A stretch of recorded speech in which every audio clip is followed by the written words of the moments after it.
अस्सलामुअलैकुम, it's me doctor Warda Sikandar. Welcome to health and happiness with doctor Warda Sikandar. एक नए episode के साथ, एक नए मेहमान के साथ, एक नए टॉपिक के साथ। आज हम जिस टॉपिक पे बात करने जा रहे हैं वो है फिटनेस। जो कि मर्द हो, औरतें हो, बच्चे हों, सबके लिए फिटनेस जो है वो बहुत ही ज़्यादा अहम है।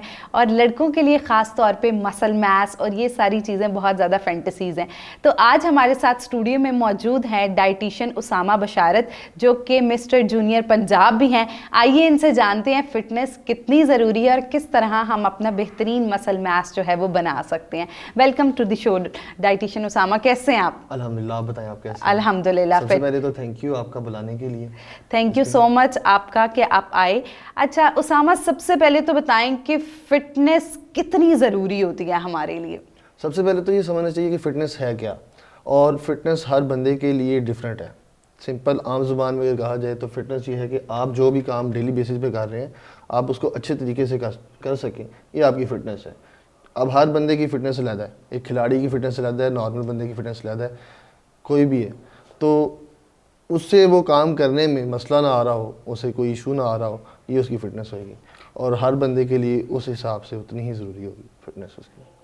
ठीक हो गया। अच्छा, फिटनेस हमारे यहाँ कंसीडर बड़ी डिफरेंट तरीके से की जाती है। हम लोग मतलब कहते हैं कि सिंपल वॉक कर ली जाए, एक्सरसाइज कर ली जाए, सिर्फ स्टैमिना बिल्ड कर लिया जाए। कई लोगों के लिए फ़िटनेस जो है वो मसल मास की हद तक होती है। तो एक्चुअली जो है वो फिटनेस क्या है, कि मतलब ये सारे प्रोस्पेक्टिव इंसान के अंदर हो तब वो मुकम्मल तौर पे फिट हो नहीं, सकता है? ये ज़रूरी नहीं है कि फ़िटनेस एक मस्कुलर बंदा हो वो फिट है, या उसका ज़्यादा रन कर सकता हो, उसको सांस कम चढ़ता हो, ये फिट है। तो फिटनेस मैंने जैसे कि पहले कहा कि फ़िटनेस हर बंदे की ही रहता है, तो हर बंदे की चीज़ें डिफरेंट होंगी, आप उस हिसाब से अच्छा, किसको आपने कंसिडर बात करें। की कि वेरी करती है। अच्छा, हमारे यहाँ जो है वो फिटनेस, उसको मेल्स के लिए कुछ डिफरेंट कंसीडर किया जाता है, फीमेल्स के लिए डिफरेंट कंसीडर किया जाता है। हमारे यहाँ कहा जाता है कि मसल मास जो है वो फीमेल्स नहीं बना सकती हैं, मेल्स जो हैं वो बॉडी बिल्ड कर सकते हैं।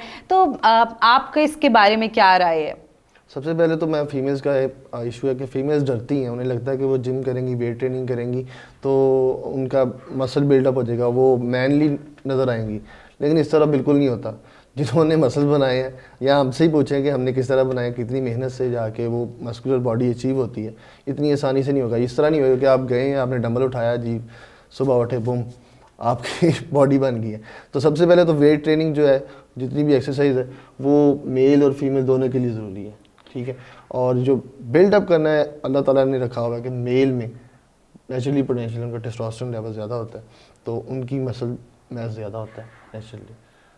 ठीक हो गया। अच्छा, आपने बात की कि ये एक मुकम्मल जर्नी होती है हमारे पास जो है वो मसल मास गेन करना, एक अच्छी बॉडी बिल्ड करना। जैसे हमारे पास you are a good example.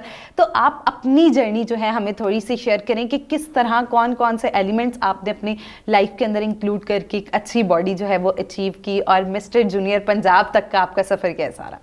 हाँ, इसमें सबसे पहली चीज़ थी जो मुझे लग रही थी, वो ये थी कि मैं काफ़ी देर से 4-5 साल से एक्सरसाइज वगैरह कर रहा था, और मेरी हमेशा से कोशिश यही है कि मैं बॉडी एक अच्छी बिल्डअप कर सकूं। और पहले 2-3 साल मैं फ़ेल होता रहा। उसकी जो मेन रीज़न थी वो मेरे सराउंडिंग्स थे। मुझे लगता था कि मैं मोटिवेटेड होऊंगा तो मैं ये सारा काम कर लूँगा, लेकिन मोटिवेशन एक हद तक चलती है। वो काफ़ी लोग इसी वजह से फ़ेल होते हैं कि वो मोटिवेटेड रह के लगता है उनको कि हम ये काम कर लेंगे, 2-3 दिन चलते हैं, बाद में फिर वापस। असल में आपकी सराउंडिंग बहुत मैटर करती है। जब से मैंने अपनी सराउंडिंग चेंज की है तो मुझे लगता है मैं वहाँ से बिल्टअप हुआ। और रह गई बात जर्नी की, तो जर्नी ऑब्वियसली जी मुश्किल थी काफ़ी, अभी भी चल रहे हैं, आगे भी जाना ही है। तो इसमें मुश्किलात सबसे ज़्यादा आपने किस में देखी कि like dietary changes is a big difference, उसके बाद एक्सरसाइज चूँकि बहुत ज़्यादा करनी पड़ती है, तो कौन सा ऐसे एलिमेंट था जो सबसे डिफ़िकल्ट था या हमारे लिए मसल मास गेन करने के लिए हो सकता है? एक तो मैं 2 कैटेगरी रखूँगा, एक तो नॉर्मल पर्सन है, मैं क्योंकि बॉडी बिल्डिंग में थोड़ा सा डिफरेंट होता है। बॉडी बिल्डिंग में सबसे आपको मुश्किल होता है डाइट, क्योंकि आपने सबसे डिफरेंट खाना है, सबने अलग खाना होता है। आप फैमिली में बैठ के नहीं खा सकते, आप अपने दोस्तों के साथ नहीं जा सकते, अपना खाना पीना आपने साथ लेके जाना होता है।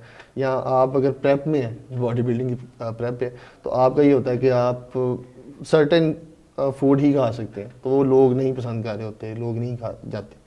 तो एक पॉइंट ऐसा आता है कि आपके दोस्त और आपके जितने भी क्लोज वगैरह हैं वो आपको कहते हैं यार इसने नहीं कुछ खाना है, इसको रहने दो।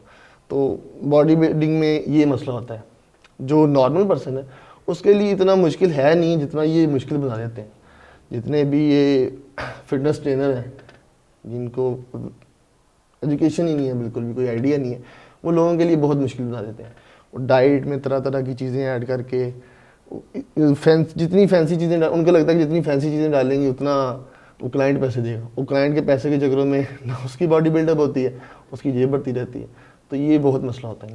इसका ये मतलब हो गया कि ये कोई बहुत ज़्यादा डिफ़िकल्ट टास्क नहीं है, एक आम इंसान भी एक अच्छी बॉडी जो है वो आसानी प्रॉपर ट्रेनिंग के साथ जो है वो बना सकता है। 6 से 8 महीने में एक मेल जो है वो अपनी ट्रेनिंग करके जो है वो मसल बिल्डअप कर सकता है, एक डिसेंट फिजिक जो है ना वो डेवलप कर सकते हैं। अच्छा, आपने बात की हमारे यहाँ एक क्विक मेथड जो है वो यूज़ होता है, जैसे स्टीरॉइड्स का बहुत ज़्यादा इंटेक होता है, कुछ स्पेसिफिक प्रोटीन के सप्लीमेंट्स हैं वो जो है उनका बहुत ज़्यादा यूज़ होता है कि you can gain muscle mass in 40 days. और ये सारे सप्लीमेंट्स कितने ख़तरनाक हो सकते हैं एक ह्यूमन बॉडी के लिए? अच्छा, सबसे पहले तो जो भी शॉर्टकट है ना वो बुरा ही होगा आपकी बॉडी के लिए। और देन इसमें दो चीज़ें हैं, एक तो फूड सप्लीमेंट्स हैं और दूसरे स्टीरॉइड्स हैं। इन दोनों कम्प्लीटली डिफरेंट चीज़ें हैं। फूड सप्लीमेंट बेसिकली आपकी फूड से ही ड्राइव होते हैं। ज़्यादातर आपकी कौन सी फूड सप्लीमेंट इस्तेमाल होते हैं? वे प्रोटीन इस्तेमाल हो रही है, क्रेटाइन इस्तेमाल हो रही है, ये दो मेन चीज़ें ही हैं, ठीक है। अब वे प्रोटीन आपकी निकलती क्या है? बेसिकली आपका जो दूध होता है, सिंपल दूध में दो चीज़ें, दो तरह की प्रोटीन होती है, कैसीन होती है, एक वे होती है। उसकी प्रोसेसिंग होती है, कैसीन को अलग कर लिया जाता है और वे बच जाती है। वे को पाउडर फॉर्म में लेके वो एक सप्लीमेंट का फॉर्म बना के आपको दे देते हैं। आपके लिए इजीली अवेलेबल होता है कि आप अपनी प्रोटीन इंटेक पूरी कर सकते हो। अगर तो वो ऑथेंटिक है जहाँ से आप ले रहे हैं और वो चीज़ वाकई वो है जो मेंशन की हुई है, देन आपको कोई नुकसान नहीं है, ठीक है। आप डायरेक्ट जो है वो रिटेल से ले रहे हैं अपनी वो सप्लीमेंट ऑथेंटिक, तो आपको कोई इशू नहीं है। दूसरी तरफ है स्टीरॉइड्स। स्टीरॉइड्स बेसिकली ड्रग्स हैं, केमिकल नेचर हैं, वो आप इंजेक्टेबल फॉर्म में, ओरल फॉर्म में जो मिलते हैं, उनका ऑब्वियसली नुकसान है। अब इसमें भी आगे दो कैटेगरी हैं। एक तो ये 3 से 6 महीने वाले या 8 महीने वाले, देखा देखी में लड़के जो है ना करते हैं, ज़्यादातर लड़के ही करते हैं, फीमेल्स स्टीरॉइड वगैरह की तरफ नहीं आती। फूड सप्लीमेंट भी बहुत कम जाती हैं, मैक्सिमम ले लिया तो फैट बर्नर ले लिया, जिसका कोई फ़ायदा नहीं है।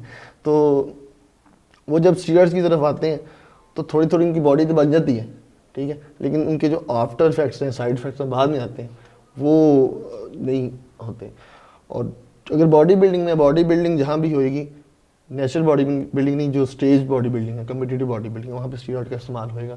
और स्टीरॉइड का इस्तेमाल होगा अगर वो उसकी अंडर गाइडेंस नहीं है, प्रॉपर गाइडेंस नहीं है, और अपने हेल्थ मार्कर्स आप अच्छी तरह समझ सकती हैं कि जो भी आपके बायो मार्कर्स हैं वो स्टेबल होने चाहिए। अगर वो स्टेबल नहीं है तो आपकी किडनी, लीवर, आपकी हर चीज़ ख़राब हो सकती है, आपकी सेक्सुअल फंक्शन ख़राब हो सकता है, स्किन ख़राब हो सकती है, अक्सर पिंपल निकल आते हैं लोगों को स्टीरॉइड्स की वजह से। तो ये कुछ चीज़ें हैं। ठीक हो गया। आपने बहुत ज़बरदस्त तरीके से हमें बताया कि फ़िटनेस जो है वो बहुत ज़्यादा अहम रोल जो है वो हमारी लाइफ में प्ले करती है, और स्टीरॉइड्स का इंटेक चूँकि बहुत ज़्यादा डेंजरस हो सकता है। उसके साथ डॉक्टर साहब ने एक बड़ी ज़बरदस्त बात की कि शॉर्टकट जो है वो कोई भी किसी भी चीज़ का होगा वो आपके लिए ख़तरनाक साबित होगा। तो अगर आप भी चाहते हैं you want a fit body, तो आप कोशिश करें कि प्रॉपर किसी न्यूट्रिशनिस्ट, फिटनेस ट्रेनर इनकी जो है वो सुपरविजन में करें, ताकि आप एक प्रॉपर हेल्दी बॉडी जो है वो उसको बिल्ड कर सकें और एक अच्छी खुशगवार ज़िंदगी गुजार सकें। अगर आप भी बॉडी बिल्ड करना चाहते हैं या फिर आपको कोई ऐसे इश्यूज फेस कर रहे हैं बॉडी बिल्डिंग के बाद, किडनी रिलेटेड, लिवर रिलेटेड या इस तरह की प्रॉब्लम, तो फौरी अपने करीबी न्यूट्रिशनिस्ट को कंसल्ट करें। और अब आप हमारे हेलो डॉक्टर के फोरम पे मौजूद डॉक्टर्स को भी घर बैठे कंसल्ट कर सकते हैं।